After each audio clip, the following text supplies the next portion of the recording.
Shalom everyone, and welcome to this online Bible course on the first 5 books of the Bible. I am Father Randy Flores, SVD, the Biblical Apostolate Director for the Diocese of Cubao in Quezon City, and also the Parish Priest of the Sacred Heart Parish Shrine in this city. If you want to follow this course and be notified when there are updates, please subscribe to our YouTube channel, and you can do it now. Thank you.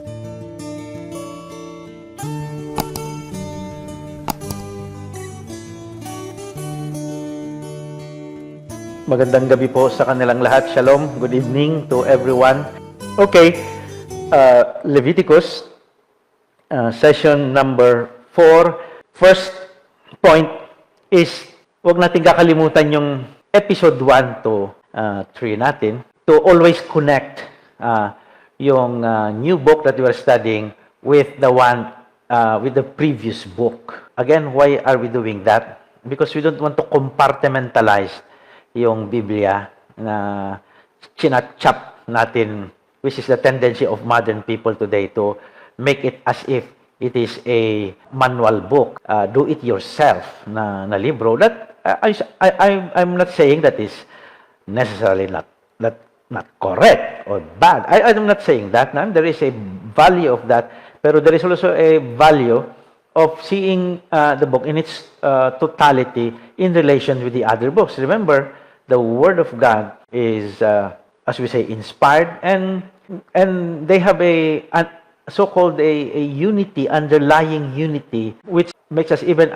appreciate that this Word of God is not only valid before, now, but also in the future. So, what is the connection between Exodus and the book of Leviticus? I told you towards the end ng ating session, or the end ng session natin, session number 3, nung diniscuss natin yung Exodus, yung that the Lord, yung the putting up of the house for God, or sanctuary, or tabernacle, or yung tinatawag natin na Mishkan sa Hebrew. Sometimes it's called tent of meeting, the Ohel Moed. The Lord is certainly with them concretely because of the presence of God in the tent of meeting. That's the symbolism of the tabernacle na tinayo nila, na narinig ninyo, na napakahabang narrative sa book of Exodus. Explicit, parang architect pa nga yung nagsulat noon dahil napakadetalye kung anong measurement yung itatayo nilang tent of meeting o tabernakulo o house o the Mishkan. Presence of God is in their midst. The question then is, what does it mean then to live in the midst of the Lord? So we have, kung wala kong kasama dito sa room na ito, maliban lang kung naniniwala kayo sa mga espiritu, hindi nakikita, pero but if there are people inside this room, especially VIPs, especially big people, well, iba yung galaw mo, no? Iba ang iyong inikilos, your behavior, your conduct. So using that analogy, if the Lord is with Israel in their midst, day and night.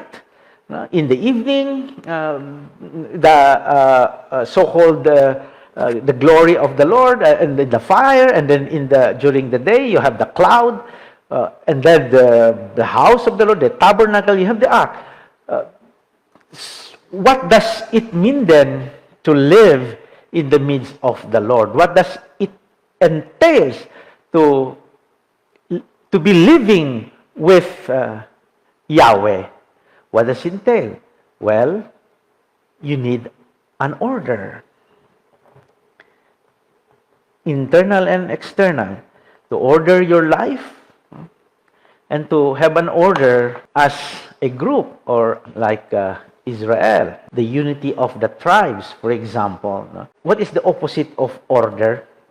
And exactly that's not what you're going to do. And that's what we're experiencing right now. Chaos. Kaguluhan. Actually, ginamit din yan sa Leviticus, yung salitang zedek.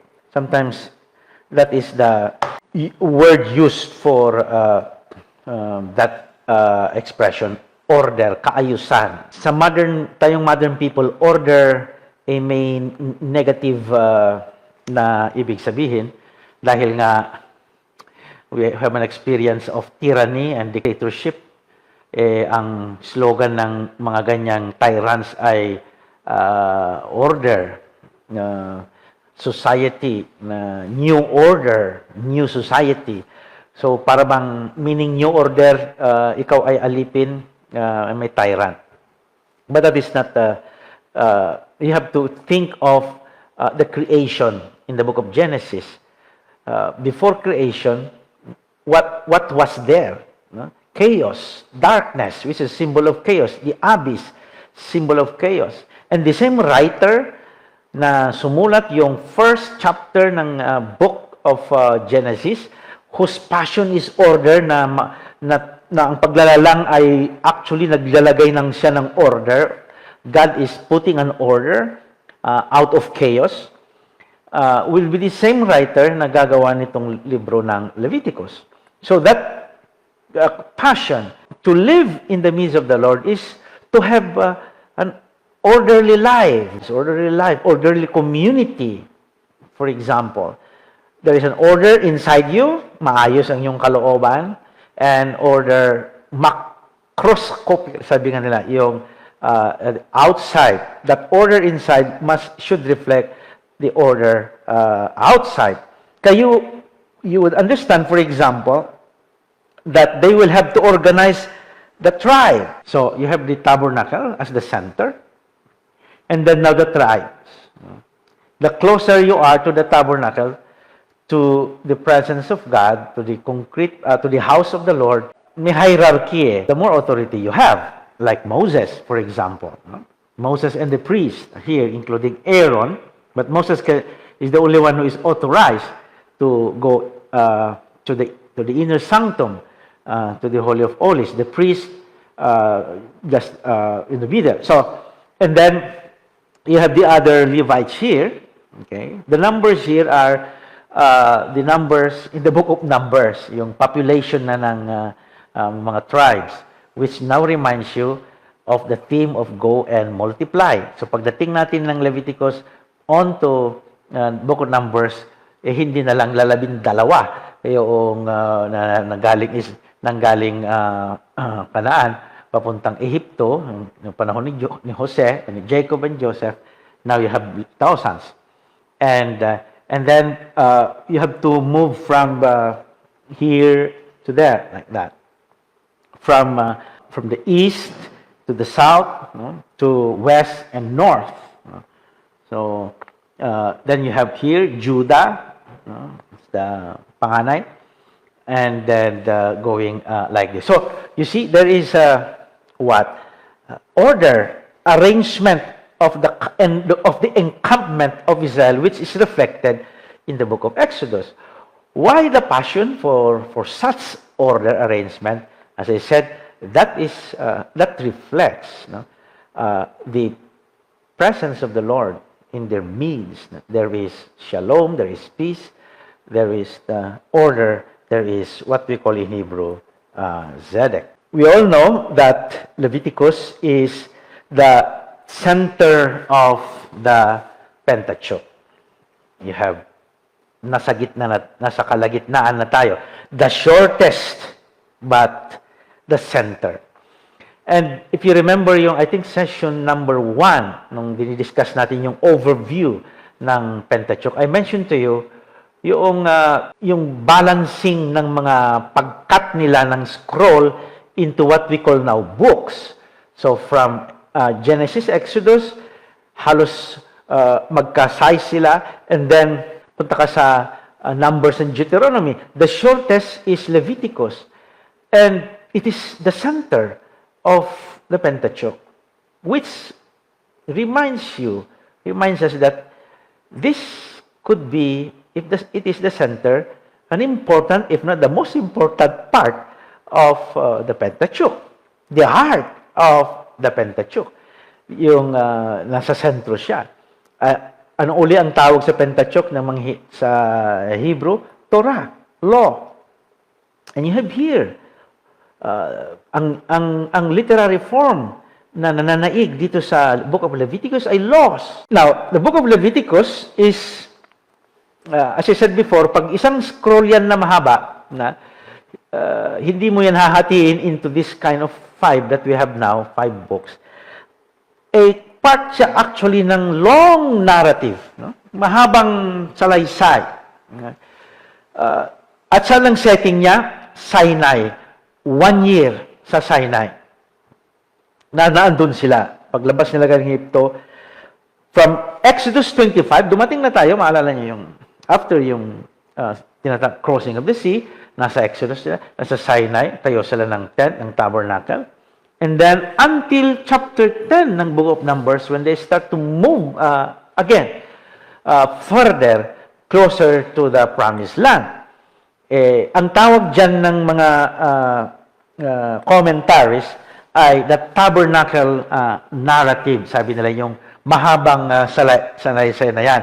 Exodus 25, the whole book of Leviticus, the whole book of Numbers. So, pag ikaw ay magbabasa talaga at hindi mo i-chop-chop yung binabasa mo at gusto mong basahin yung one setting na ganon, in one sitting, one setting in one sitting, yung setting niya ay Sinai, uupuan mo yon, tuloy-tuloy mo dapat basahin yung Exodus 25, Book of Leviticus, and the Book of Numbers. Yung mga anak ninyo, ano kayang unang literature ang nabasa? Nung wala pang mga internet, mga ganyan, ano yung mga una nilang binabasa? I doubt kung Bible yan. Pustahan ako. No. Siguro, stories, natutun nila, Pepe and Pilar, nung panahon namin sa elementarya. So, sa mga Hudyo, according to the rabbis, ang una mong ipapabasa sa bata ay Leviticus. Bakit? Kasi this is the purest book, sabi. And therefore, the kid who will learn for the first time how to read, who is still pure, must read the purest book. Kaso, pag basahin nyo naman yung Book of Leviticus, makikita ninyo, for adults only. Kasi ang kanya mga topic ay hindi naman pambata, as you will see later. Kaya nga, some false impressions sa libro ng Leviticus dahil nga hindi siya popular sa ating mga Roman Catholics, lalo na siguro sa iba pang mga nagbabasa ng hindi ito magandang basa, hindi ito paboritong binabasa, no? Dahil nga sa mga ganitong impressions, no? Initial false impressions. For example, yung nasanay kayo sa kwento, salaysay. Pagdating nyo sa Book of Leviticus, kukunti na lang yung narrative. Kukunti na lang ang narrative. Karamihan dyan ay laws and laws, cultic laws, ritual laws on the Day of Atonement, na gano'n, laws tungkol sa leprosy, laws tungkol sa clean food and unclean food, etc. Mabuboard ka nga talaga dyan. No? It becomes boring. At sasabihin mo, ano ba ito? Napaka-legalistic naman. Naka-focus lang sa batas, sa law. Ritualistic, puro rituals. No? Yung mga laws dyan, obsolete na rin. Like for example, pag ang babae during her menstrual period, she becomes unclean. So, what kind of law is that, no? And then violent against animals, no?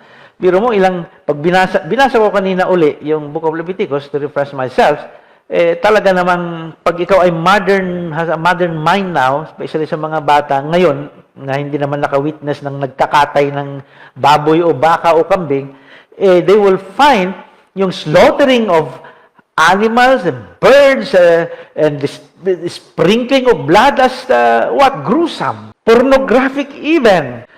Anti-Filipino pa yan. No? Bakit anti-Filipino? Nagsasabi dyan, libro ng Leviticus, bawal kumain ng dugo. Favorite pa naman ng Pinoy ang dinuguan. So, but is still relevant. This book, you might not be aware. Yung libro nito, it contains the heart of the teaching of Jesus. Jesus was not original sa turo na yan.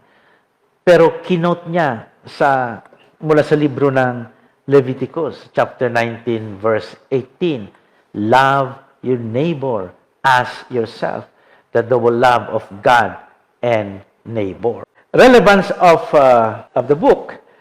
Without the book of Leviticus, it would be difficult to understand and to have a good foundation of what we call today Christology. What is Christology? The systematic study about Christ, about Jesus, is a theological discipline. And what are the terms and the theological expressions that we use to describe Christ? Marami doon based sa Leviticus. The lamb to be sacrificed, for example, yung expression natin na ransom for many, ginagamit niya sa consecration, that Jesus is a victim, Holocaust, firstborn son, blood of Christ, and a sacrifice pleasing to God. Lahat nito na expressions na ginagamit natin to describe the mystery of Jesus, galing yan has its roots sa Leviticus. Or, yung discipline na tinatawag na soteriology. What is soteriology? Well, the systematic understanding of how we are redeemed or how we are saved by Christ. Soter is salvation, Salvador. Yun yung, may isang discipline din yan sa teolohiya.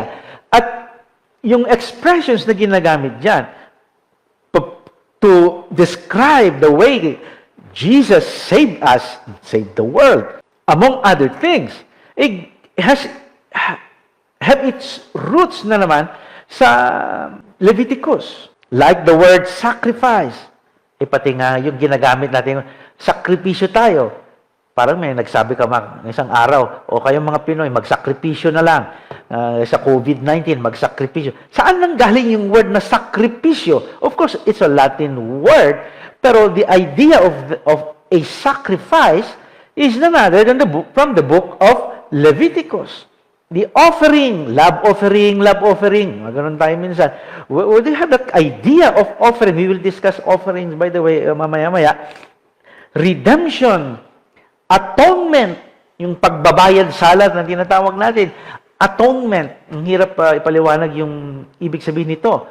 It's a unique word. No? And then, of course, priesthood. All have its foundation, its roots from the book of Leviticus. So, hindi small-time book ito. We are just aware na kung gaano kahalaga ang book na ito sa mga Hudyo, and then for us Christians, and even our language of theology today, the way we express how we are saved by Christ, who Christ is, and anong ginawa niya para sa atin, have its roots sa expressions na ginamit sa libro ng Leviticus. Number 5, 2 parts. We can divide yung libro ng Leviticus into 2 big major parts. From 1 to 16, the first 16 chapters of the book of Leviticus, we can entitle it as Instructions for Priests. No? For priests. Kung ano ang gagawin ng mga pare. Well, because yung mga priests had to be Levites, kasi siguro yung naturally, obviously, yung name na Leviticus, in Greek, Leviticon, ay hinango doon sa, uh, although hindi naman lahat pang Levites ang Leviticus, kasi not all Levites are priests. So, instructions for priests. And you can divide them, itong 16 chapters, into 4 sections. The first 7 chapters would be the laws of sacrifice. Yun na. And then, 8 to 10, may long description dyan of the ordination rites of Aaron, yung kapatid ni Moses, the priest, and the priests. Interesting also yung description of they were ordained. Must elaborate kaysa yung mga ginagawa ngayon. And then, na ordination ng mga pari. Laws of clean and unclean. 11 to 15. Another interesting section dahil even during the time of Jesus, itong laws of clean and unclean become a controversy. Then, the Day of Atonement, or in Hebrew, Yom Kippur, Day of Atonement, chapter 16. It ends with a rite, a ritual of asking forgiveness. It's a penitential day, which entails fasting and asking God for the forgiveness of sins. Ang tawag nila, parang, what do you call this, Ash Wednesday, sabi na lang natin, or Good Friday, pero hindi not incomparable of what yung Christians are doing. Day of Atonement or Yom Kippur. Now, the second part would be the 17 to 27. Chapter 17 to 27, this time, no longer instructions for the priest, but instructions by priests to the people. Yung mga priests nang nagbibigay ng instructions. At mahaba ito, 17 to 26, almost towards the end. Ang sabi ng mga commentaries, ito yung isang one section na could have been added at a later point in time, ang law of holiness. Nandyan na nakita nyo yung chapter 19 a while ago, yung love your neighbor as yourself, yung be holy, as I, God, am holy. Ito yung part na nabanggit dyan. Kaya ang tawag dyan sa part na ito ay the law of holiness.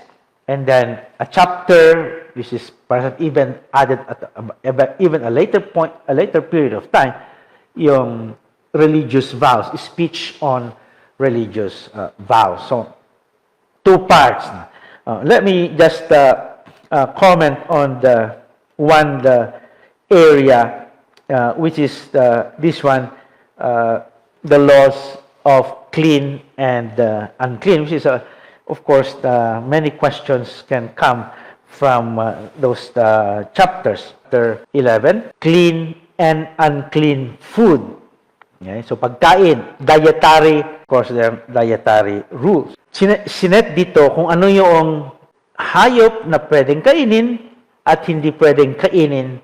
Yung hindi pwedeng kainin ay dahil sila ay unclean, yung pwedeng kainin at dahil sila ay clean. And then they set the different, even mentioning the different animals. For example, the famous example is yung pig. Okay. Hindi pwedeng kainin yung pig. Dahil ang reason na binigay ay dapat ang kainin lang na animal ay yung animal that has divided hoofs and is cleft-footed.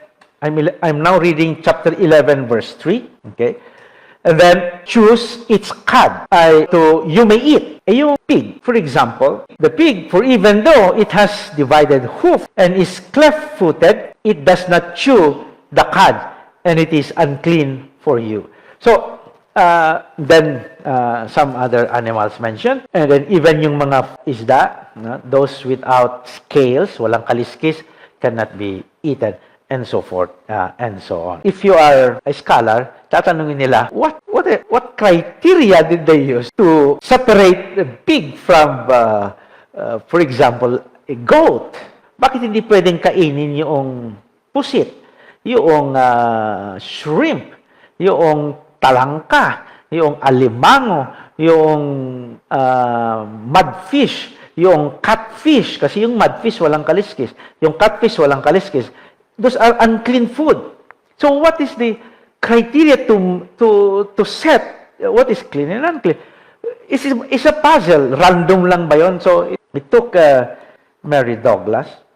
She died already.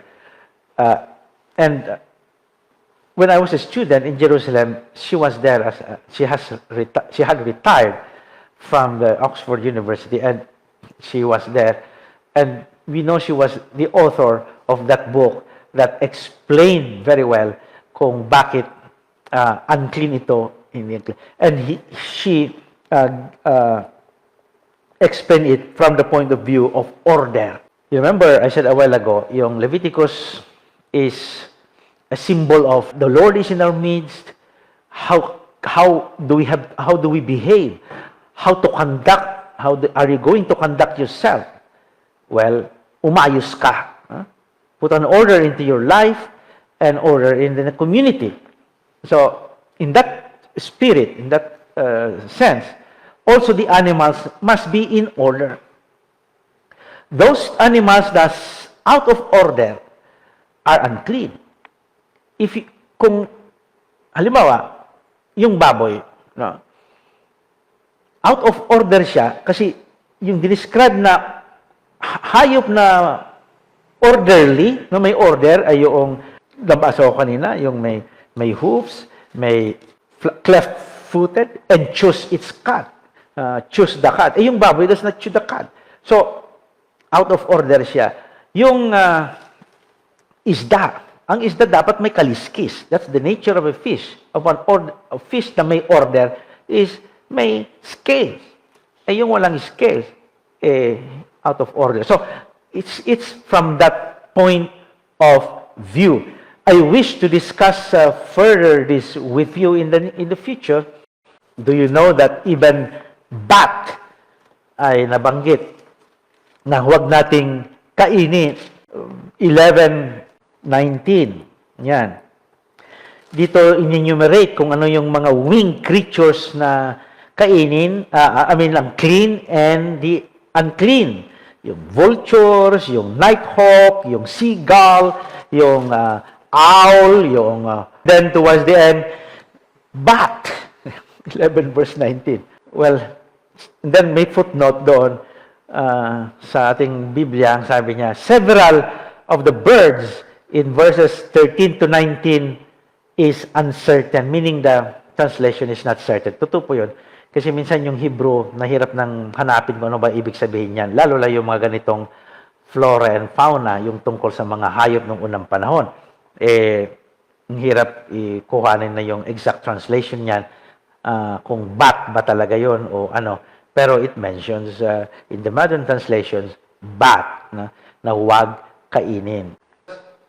We go to point number 6. Sources and date. What do you mean by sources and date?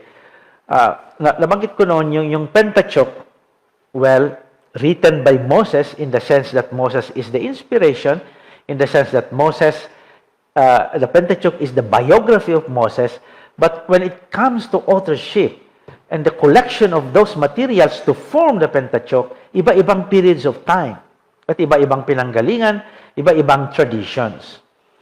Dito sa Book of Leviticus, scholars have long identified na yung chapters yung part 1 that I mentioned a while ago, yung part 1 a while ago, they share the same and similar style sa mga parts ng Genesis and Leviticus na literary style and literary theological ideas. Kaya na-identify na ito na galing sa priestly source, sa letter P, dahil na of the importance of priesthood, of Sabbath, of worship, of sacrifice and offerings. So, they said, this part shares the same style with those that we have already seen earlier in Exodus, in Genesis and Exodus, and so we put them as the the source of this is connected with priesthood. Kaya tinawag na priestly source, which might have been written already before the exile. At ito, sabi nila, some theories say, nung sinusulat yung Deuteronomy and Ezekiel, na Prophet Ezekiel, parang gumamit ng template ng Deuteronomy and Ezekiel, yung tema nila na nandoon, pag-aralan natin later ang Deuteronomy, sabi nila, galing ito sa Leviticus. Yung ibang ideas. So they say, even before the exile, before the end of the monarchy, panahon ni na Amos, Micah, kababasa lang natin si Micah ngayon and kahapon, Hosea, yung mga prophets na yun in the 8th century, mukhang that time, ito yung date ng sources na ito na meron tayo ngayon sa first part ng Leviticus. Yung second part ng Leviticus came later, maybe after the exile already. It was somehow, kasi magkaiba yung style nila, so makikita nyo a while ago, we divided yung 1 to 16 would be the priestly source, and then the 17 to 27, yung second part would be the holiness source, na iba rin ang source niya. The 7th point, law as literary form. Okay.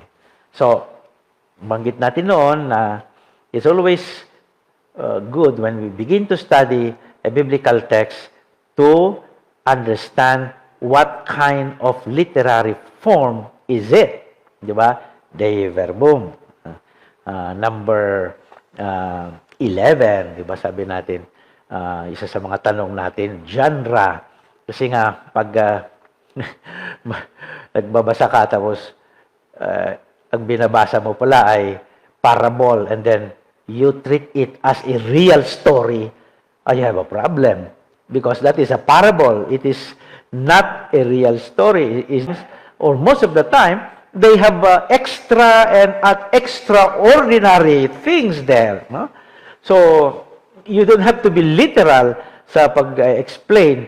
Kasi, parables are parables. Parabole. Para means outside. No? Bole is to bola-bola, to throw you out from the side, no? To the side. So, you see, or a narrative is different from a law. And in the book of Leviticus, kokonti yung salaysay, but law. So we have to examine the genre of Leviticus as law. Hindi modern law. 20 yung mga batas natin, no? Or even the Roman law in the 1st, 2nd century AD. Iba yun. No? Kasi bago pa ma-develop yung mga law na systems ng law sa West, in Greece and in Rome. No? So you have to go even further in history before the writing of the laws in the Pentateuch, in particular, the book of Leviticus. So where do you go to understand what is happening here, the legal form of this, the literary form na ginamit ng writer ay law, pero para maintindihan mo ito, you have to go back in time, no? Sa mga batas nila nung unang panahon, outside even the Bible. For example, no, this is a map of the ancient world, simple map. Mesopotamia, which is roughly Iran and Iraq today. You have the Tigris River, the Euphrates River, Persia, which is Iran. Roughly, this is roughly the Middle East. And today, and you have here modern-day Iran and modern-day Iraq. And this green here is the so-called Fertile Crescent, where you have, you can, otherwise desert na ito, so mataba ito, I mean, habitable, dahil may ulan, may pwedeng magtanim, no? And makikita ninyo, dito yung Holy Land, yung Canaan, yung Israel. The oldest city is Jericho and Egypt. So, now, this is the ancient world. And whenever these two great civilizations, Egypt and Mesopotamia, transact, no? They have a exchange trade. For example, they move from one city to another, or they wage war against each other, no? Makikita ninyo na yung small area dito, which is Israel, affected o dadaanan nila. It's a natural crossroad, no? Where two civilizations, when they exchange trade, talagang hindi naman dumiretso sa desert. They will die. They will have to go through this. No? So, hence yung literature, language, songs, poetry, stories, material culture, no? Writing, they would influence Israel. Pati yung literature natin na law. So, puntahan natin yung one of the oldest laws in the world. And you find in Mesopotamia. And that is the Hammurabi. One kasi not only this one, but there are others. The so-called Hammurabi is a king. This is seated here. This is probably described. This is a stone, a basalt of stone. No? I've seen this in the Paris, in the Louvre Museum. No? And it is dated as 1,700 years before the time of Christ. That's very, very old. When was our Leviticus written? Maybe around 8th century BC. And that is 700 years before the time of Christ. And you have 1,700 years before the time of Christ in Mesopotamia. And stone. Okay? And the writing is cuneiform, meaning something like that. You wedge. It's a wedge. This is an example of a wedged form, cuneiform writing. Anong nakalagay dyan? Mga laws. The most extensive developed of the ancient Near Eastern laws. Yun ang tawag natin yung Middle East ng unang panahon. Ancient Near East ang tawag doon, o abbreviated as ANE. Ancient Near East. No? Doon pinupuntahan ng mga scholars, pag gusto lang maintindihan yung batas na meron dito sa Leviticus, pupunta nila yung nag-influence yung estilo na ito. And meron mo tayo, kasi nga na-discover ng mga archaeologists. Halimbawa na lang, itong Hammurabi Code. I'm sure yung mga nag-aaral ng law, yung mga law students, they will also go through the history of laws in the ancient world, and they would have to imagine 1,700 years, no? May sistema na ng batas, no? Which is already a code, meaning pag code, system na yung law, one after the other, hindi lang parang paisa-isa, but it's a code, no? So, ano ibig sabihin noon? It reflects yung depth and advancement of the culture and civilization at that time. So, that's why we know the style of Leviticus, because we have an idea kung ano yung mga batas even before these laws were put into writing sa Book of Leviticus. And so, now, based on those, this is just a summary now.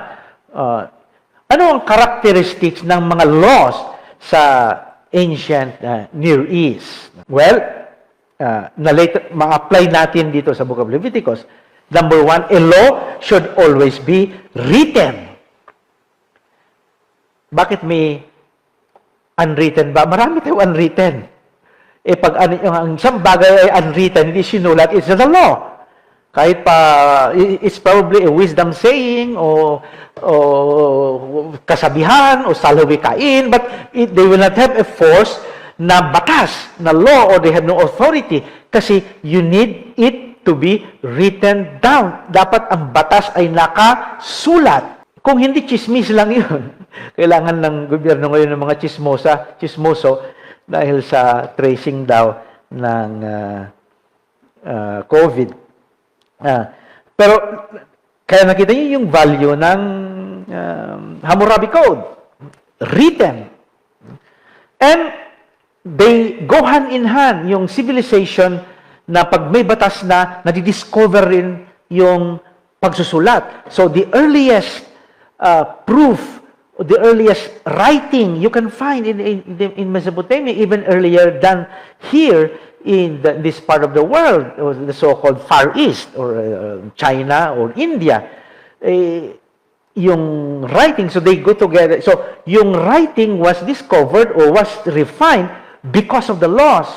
Kailangan isulat. Kasi pag sinulat mo lang sa sa tubig, yung utang mo, halimbawa, o yung mga dapat gawin, yun, madaling mawala. Makalimutan.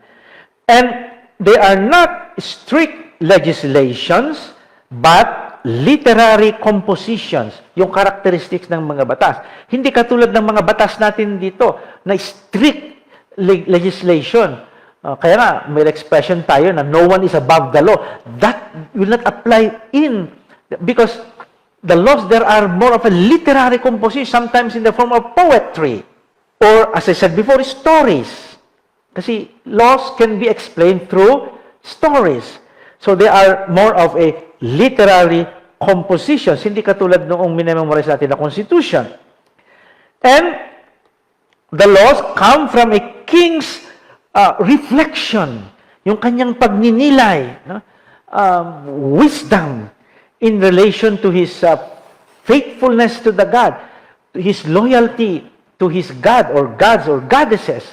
So kasi yung understanding ng pagiging hari is the king is God's or goddesses representative here on earth. So wisdom come from above.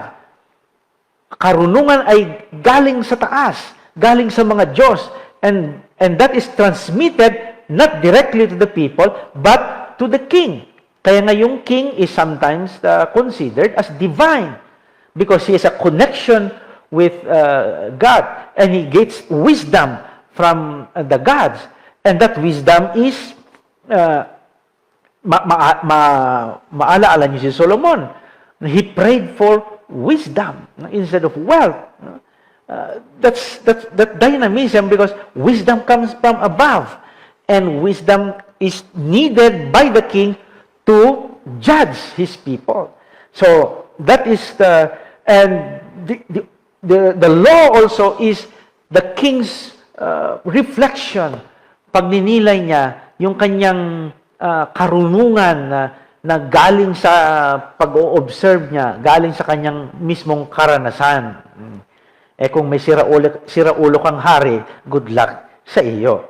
Kaya nga, yung mga prophets pumapasok, i-denounce yung mga hari. And laws have a certain ideal quality. Ano ibig sabihin? Yung mga batas, at times, they are not just laws, but they are visions. They are of a utopian quality, ideal. Kaya, they don't just settle doon sa tinatawag natin na letter of the law, but the spirit of the law, kung nagbabago pa nga yan according to the different context. I gave you an example before. Halimbawa, yung Exodus, yung 10 Commandments, the commandment on the Sabbath, for example, sinabi doon na yung commandment to observe the Sabbath is because God rested on the seventh day in the book of Genesis. Pero pagdating nyo sa libro ng Deuteronomy, sasabihin doon na yung dahilan ng rest on the Sabbath is because they were freed from Egypt, out of slavery. So, makikita nyo niya, even the 10 Commandments would be reinterpreted by someone who is in authority. Maybe a rabbi, maybe a teacher like Jesus. Because the laws are not of something like dead letter, na that is the law, no one is above the law. That is not possible. Because the law, as I said, is coming from God and to the king and must be reinterpreted according to the changing circumstances or context. So, you would understand kung bakit si Jesus would have he follows the law. Sabi niya, I did not come to abolish the law, but to fulfill it. Meaning, he has an interpretation of the law, faithfulness to the laws, but a new interpretation because he is one with authority. Another good example would in the book of Leviticus, for example, about adulterous relationship, which, and later on in other parts of like Deuteronomy, would be condemned and stoned to death if a woman is found to be committing adultery. But you don't have a text afterwards that a woman who committed adultery was stoned to death. They have the law, but it wasn't executed. It was later when Jesus encountered that kind of problem, he reinterpreted it. You remember that there was this woman who was caught in flagrante, sabi natin, dinala siya sa harap ni Jesus. And then she was accused of committing adultery. And Jesus simply wrote doon sa buhangin, and later on, isa-isa na silang umalis, and said, whoever has no sin, you should cast the first stone. What was the point of that? Meaning,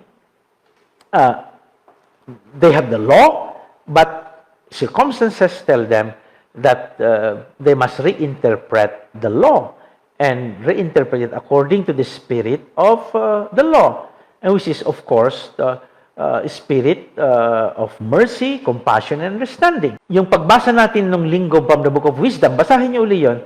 Most of us take that for granted, yung first reading, Book of Wisdom. Meron akong ginawang essay some years ago, and then I also shared it dito sa ating Facebook group about it. No? Pero, pag makita niyo doon, yung attitude ng God doon against the enemies, no? Against, for example, the Canaanite, na kaaway ng mga Hudyo, na nagpahirap sa kanila. God could have, in one blow, finished them off. But no, because according to the Book of Wisdom, no, because God allows them to repent. And if ever they will receive punishment, He punished them according to, with proportionality. And little by little. Sabi doon, no? Mikron, konti-konti lang, no? Ibig sabihin, dahan-dahan, no? Exercising His clemency and prudence. So, nakita nyo na the law is there, but sometimes we think, napaka-harsh naman yung mga batas sa lumang tipan. Even the rabbis. Well, marami tayong mga literature ng mga rabbis outside the Bible, and they exercise prudence and mercy. We don't have to think of the Jews or the rabbis or the Pharisees are parang people na obsessed sa batas and legalistic at hindi nag-iisip. No. Far from it. Because the understanding of the law is, as I said, of a certain ideal quality, spirit over the letter. And the Israelite laws usually mix yan ng civic, religious, cultic, ritual in the same text. Kaya nakita niyo dito sa Leviticus, halo-halo. No? Andyan yung religious kanina, yung mga offerings, nandyan yung clean, nandyan yung pagkain, clean and unclean food, nandyan yung sexual relations, nandyan din yung offerings and other moral laws. So, that's also the characteristic of the ancient Near Eastern laws because, well, in those civilizations, they don't separate yung tinatawag natin na sacred and profane or yung tinatawag natin na, ngayon na church and state. Walang ganun. It's a modern idea yung simbahan, siwalay, no? Because human being is one, is considered as one. He is religious and secular at the same time.